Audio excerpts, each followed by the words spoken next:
friends! So I got a request for this sewing project like over a year ago, and I finally did it. So welcome to sewing time. Here's what we're going to be making today. Yay! So first we're going to cut our shapes out of fabric. The shapes are 2 circles with a 4 3/8 of an inch radius, a 16 by 2 3/8 of an inch rectangle, and 2 10.5 by 1 3/8 of an inch rectangles. And now we're going to cut all those same shapes out of fusible interfacing, so your bag can be kind of sturdy. Also, you're going to need a strap. You can use like cotton webbing if you have that, but I made my own, takes a bit longer. Now it's a good time to fuse your webbing onto your fabric just so they all stay stuck together. If you don't know how, it says on the package, you just iron it and then they're attached. That's how that works. Also, as you saw in the examples, I like to decorate the front of the bag. Now is actually the best time to do that if you want to put anything on there. And once you're ready to sew them all together, continue.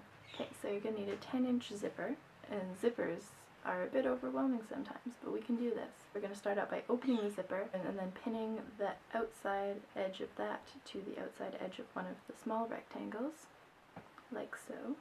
If you're using a sewing machine, you switch to the zipper foot and sew that on there, moving the zipper part out of the way. As you see in the video, do that so it doesn't, because you can't sew past the zipper pull. Repeat on the other side, so the 2 rectangles are both attached to the zipper, and then top stitch along the edge to kind of flatten it all out. And that's your little zipper section, and you did it. Okay, so now we're going to sew the big rectangle to this rectangle we've just made. Right sides together, attach one end to the end that has the bottom part of the zipper, and stick half of your handle in there, like so. Visuals. And then you can top stitch right underneath the handle just to flatten that out again. And then I attached the other end of my handle to the other end of the long part so I didn't forget later. And then if you're adding lace or piping or something around the edge, now is when you sew that all along the edge. Oh, we're using a 1/2-inch seam allowance. I didn't mention that earlier. Hopefully you watched the whole video before you actually start the project. 1/2-inch seam allowance. So when you sew the lace on, make it so the part you want to be sticking out is 1/2 inch from the edge of your fabric. Don't just line it up with the edge, like make sure there's a 1/2 inch. You got it. Okay, so now with the zipper open, sew the last 2 ends of the bag together so it's like a loop. So we're going to pin the front circle of the bag onto the loop, right sides together, so the whole thing is inside out. And it just might take a while to kind of get it all spread out evenly, but do that.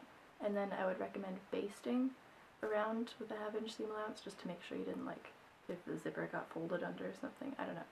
And then if you're happy with that, you can go around again. And then that's done. And then repeat with the other circle side.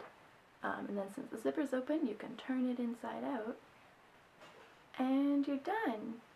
So hopefully that was clearish enough. This is mostly adapted from a book my mom borrowed from the library once, so we have a photocopy of it, but I don't know what the book is called or anything, so I can't exactly credit it, but I feel like I changed it up a little bit anyway. If you're super good at sewing, you could line it. I don't know how to do that, so it's a little bit messy looking on the inside, but nice on the outside. So yeah, good luck. Send me a picture if you make it. One person did that once, which was cool, but you know, you could also if you wanted. That was so cool, actually. I don't know, I'm just rambling. Have fun. See you next time. Goodbye. I passed first year university, by the way.